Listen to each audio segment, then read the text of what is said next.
Halo, selamat pagi Bapak Ibu dan Saudara yang dikasihi oleh Tuhan.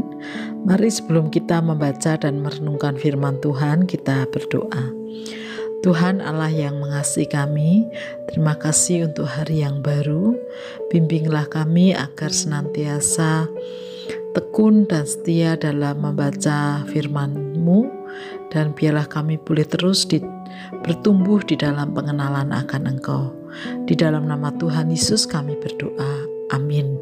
Bapak, Ibu, dan Saudara, kita akan membaca firman Tuhan dari kitab Yehezkiel pasal yang ke-32. Pada tahun ke-12 dalam bulan yang ke-12, pada tanggal 1 bulan itu datanglah firman Tuhan kepadaku. Hai anak manusia, ucapkanlah suatu ratapan mengenai Firaun, raja Mesir, dan katakanlah kepadanya, engkau menyamakan dirimu dengan singa muda di antara bangsa-bangsa, tetapi engkau seperti buaya di laut.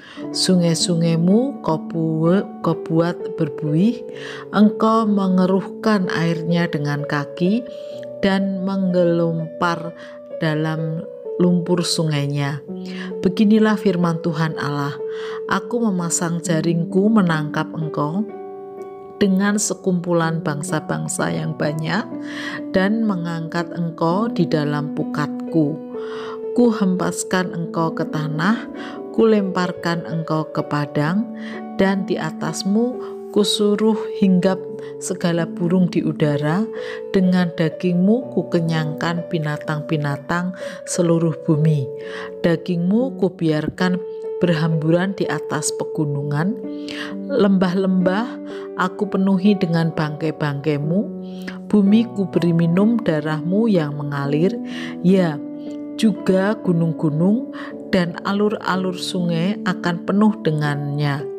Waktu aku membinasakan engkau, langit akan kututup dan bintangnya kubuat berkabut. Matahari kututup dengan awan dan bulan cahayanya tak disinarkan. Semua yang bersinar di langit akan kugelapkan demi engkau. Kegelapan ku datangkan atas tanahmu. Demikianlah firman Tuhan Allah. Aku menggelisahkan hati banyak bangsa. Kalau aku membawa kamu sebagai tawanan di tengah bangsa-bangsa ke negeri-negeri yang belum kamu kenal, aku akan membuat banyak bangsa kaget melihat engkau, dan raja-rajanya akan menggigil melihatmu. Kalau aku menetapkan pedangku di hadapan mereka, mereka akan gentar terus-menerus masing-masing demi hidupnya pada hari kesudahanmu. Sebab beginilah firman Tuhan Allah, pedang Raja Babel akan datang atasmu. Aku akan membuat khalayak pengikutmu berrebahan oleh pedang para pahlawan, semuanya yang terganas di antara bangsa-bangsa. Kecongkakan Mesir akan dipatahkan dan khalayak pengikutnya semua dipunahkan. Semua binatangnya akan kubinasakan.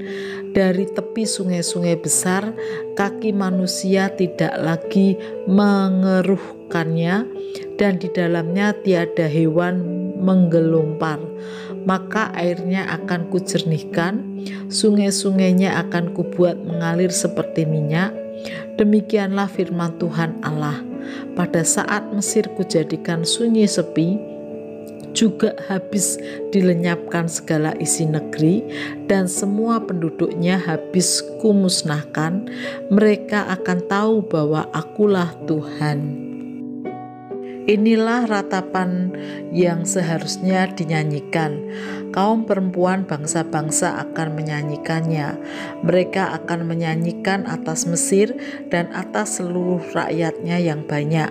Demikianlah firman Tuhan Allah. Pada tahun ke-12 dalam bulan pertama, pada tanggal 15 bulan itu, datanglah firman Tuhan kepadaku. Hai anak manusia, perdengarkanlah suatu ratapan, engkau bersama kaum perempuan bangsa-bangsa yang hebat, mengenai khalayak ramai di Mesir, dan turun Masukkanlah mereka ke bumi yang paling bawah, menjumpai mereka yang telah turun ke liang kubur. Dari siapakah engkau lebih cantik? Turunlah dan berbaringlah bersama orang-orang yang tidak bersunat. Mereka akan rebah ke tengah-tengah orang-orang yang mati terbunuh oleh pedang, dan seluruh rakyatnya yang banyak akan telentang bersama dia. Orang-orang berkuasa yang gagah perkasa beserta pembantu-pembantunya akan berbicara mengenai dia dari tengah dunia orang mati. Mereka telah turun dan telentang, orang-orang yang tidak bersunat itu yang mati terbunuh oleh pedang. Di situ Asyur dengan semua sekutunya, sekelilingnya terdapat kuburnya. Mereka semuanya mati terbunuh, rebah oleh pedang. Kuburnya yang ditentukan pada bagian yang terdalam dari liang dan kumpulan pengikutnya terdapat sekeliling kuburannya. Mereka semuanya mati terbunuh, rebah oleh pedang, yaitu yang menimbulkan ketakutan di dunia orang-orang hidup. Di situ Elam dan sekeliling kuburnya seluruh rakyatnya yang banyak, mereka semuanya mati terbunuh, rebah oleh pedang, yaitu yang tanpa disunat turun ke bumi yang paling bawah, yang dari pihaknya mereka menimbulkan ketakutan di dunia orang-orang hidup. Mereka menanggung nodanya bersama orang-orang yang turun ke liang kubur.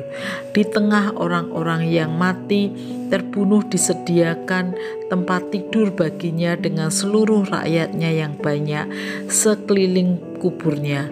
Mereka semuanya orang-orang yang tidak disunat, mati terbunuh oleh pedang. Oleh sebab ketakutan terhadap mereka sudah ditimbulkan di dunia orang-orang hidup, dan mereka menanggung nodanya bersama orang-orang yang turun ke liang kubur. Mereka ditempatkan di tengah orang-orang yang mati terbunuh. Di situ Mesek dan Tubal dengan seluruh rakyatnya yang banyak sekeliling kuburnya. Mereka semuanya orang-orang yang tidak disunat, mati terbunuh oleh pedang, sebab mereka menimbulkan ketakutan di dunia orang-orang hidup. Mereka tidak dibaringkan bersama pahlawan-pahlawan yang mati rebah pada zaman dahulu, yang turun ke dunia orang mati bersama segala senjata perangnya, dan yang pedang-pedangnya ditaruh orang di bawah kepalanya, serta perisai-perisainya terletak di atas tulang-tulangnya. Sebab ketakutan terhadap pahlawan-pahlawan itu meliputi dunia orang-orang hidup. Engkau akan telentang di tengah orang-orang yang tidak bersunat bersama orang-orang yang mati terbunuh oleh pedang. Di situ Edom, raja-rajanya dan semua pemimpinnya yang ditempatkan dekat orang-orang mati terbunuh oleh pedang. Walaupun mereka kuat, mereka dibaringkan dekat orang-orang yang tidak disunat dan dekat orang-orang yang turun ke liang kubur. Di situ pemimpin-pemimpin dari utara, semuanya mereka dan semua orang Sidon yang dengan malu turun dekat orang-orang yang mati terbunuh. Walaupun dengan kekuatannya mereka sudah menimbulkan ketakutan terhadap mereka, mereka dibaringkan tanpa disunat dekat orang-orang yang mati terbunuh oleh pedang, dan mereka menanggung nodanya bersama orang-orang yang turun ke liang kubur. Firaun akan melihat mereka semuanya, dan ia akan merasa terhibur dengan nasib kalayak ramai yang mengikutinya. Firaun mati terbunuh oleh pedang dengan seluruh tentaranya. Demikianlah firman Allah.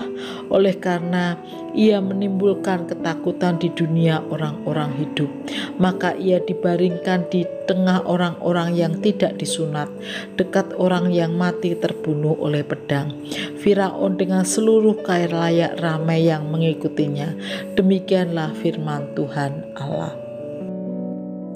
Siapa yang tidak kenal Firaun? Siapa yang tidak kenal Mesir? sebuah bangsa dan rajanya yang ditakuti banyak orang pada waktu itu. Kekuasaan dan kejayaannya telah meluas dan membuat banyak bangsa tunduk padanya. Hal itu berlangsung sangat lama, yaitu masa kejayaan mereka, sehingga rasanya tidak ada yang dapat mengalahkan mereka. Hal itulah yang membuat Firaun Mesir bertindak semena-mena terhadap bangsa-bangsa lain. Namun Tuhan melalui Nabi Yehezkiel menubuatkan bahwa Allah sanggup dan akan menghancurkan mereka dan membawa mereka pada dunia orang mati, yang berarti akhir dari segala kejayaan mereka. Bapak, Ibu, dan Saudara dikasihi oleh Tuhan, belajar dari perikop ini menunjukkan bahwa Allah tidak berkenan atas tindakan semena-mena yang dilakukan seseorang kepada orang lain sehingga membuat banyak orang ketakutan. Oleh karena itu, mari kita belajar menghadirkan kasih dan penguatan bagi sesama, bukan ketakutan. Mari kita berdoa. Tuhan, dengan segala apapun yang Tuhan izinkan ada pada kami, ajarkan kami melaluinya kami tidak menghadirkan ketakutan pada sesama kami, tetapi justru menghadirkan kasih dan juga Injil Kristus yang memerdekakan dan menguatkan. Bantu kami semua Tuhan untuk mengerjakannya. Di dalam nama Tuhan Yesus kami berdoa dan mengucap syukur. Amin.